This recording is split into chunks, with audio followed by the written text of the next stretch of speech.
What is at stake in our pursuit of racial and ethnic diversity and harmony? Well,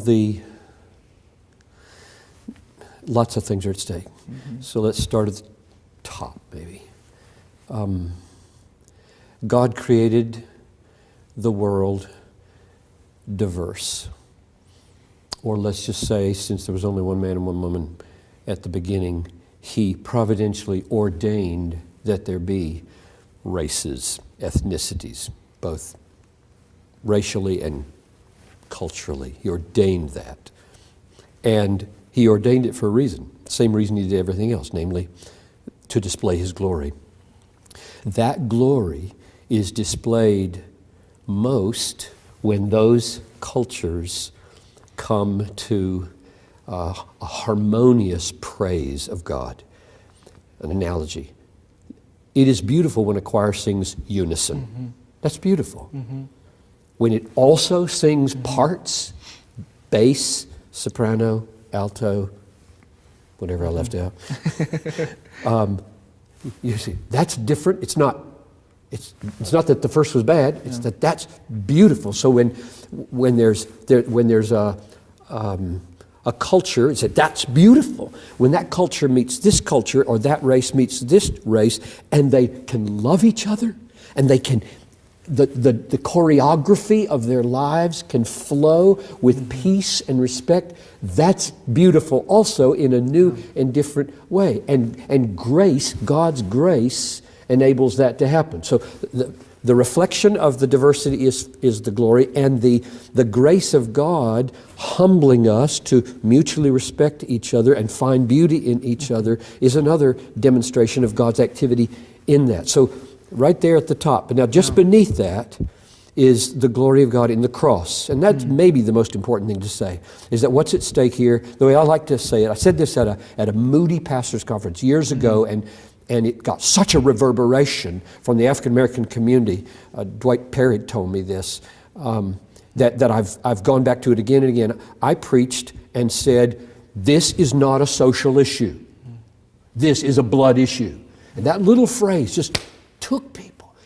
And what I meant was, Revelation 5:9, you were slain, and by your blood you ransomed people for God from every tribe and tongue and people and nation, and made them a kingdom, not 2, 3, 4, 8, a kingdom, priests.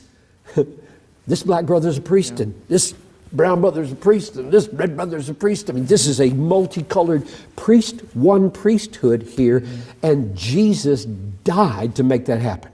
If we don't care about it, we don't care about the effect of the atoning work of Christ. That's huge.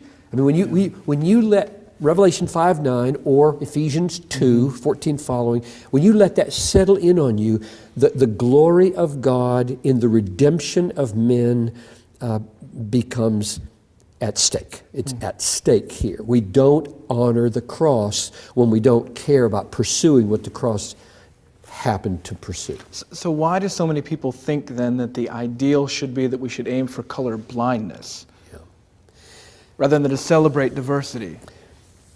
I think there are good reasons for that, and in a sense it's right. I mean, for example, Kempton, good brother, good African-American brother on our staff at church.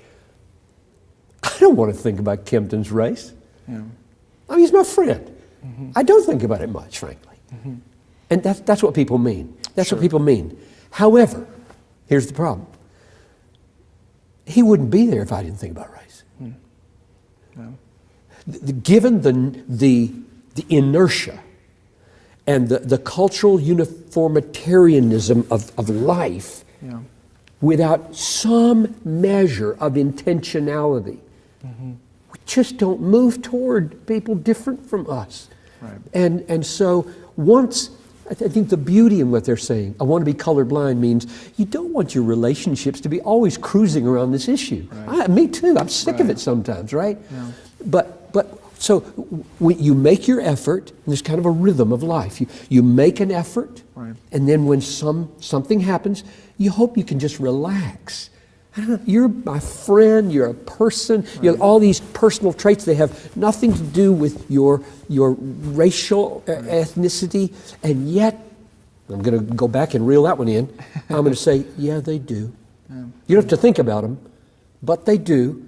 They do. In a world like ours, that Kempton and I could just hang out on a Sunday evening with our wives or play Frisbee golf together, which we do, the world would look at it and say, well, that's beautiful. They don't even think about it. And it's just, why can't we all be like that? So it has a racial component.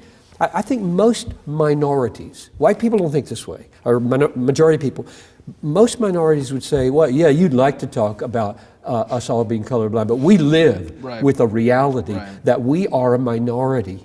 We are.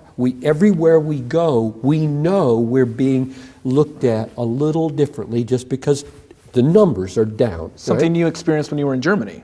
Not even a different race, but just in a different culture when you're in the minority. Yeah, exactly. It doesn't matter at all about which color it is. What matters is if everybody's relaxed with each other here, and I'm not, because I'm a little different, don't speak the language or whatever, I can feel like that everybody's feeling that. Now, they may be gracious to me, but they're not going to be gracious to me totally indifferent to my color. Sure.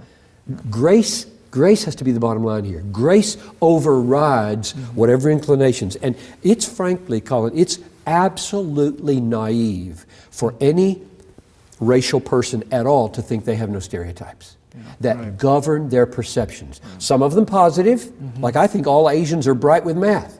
Like, that's not true. It's just whatever, you know. Sure,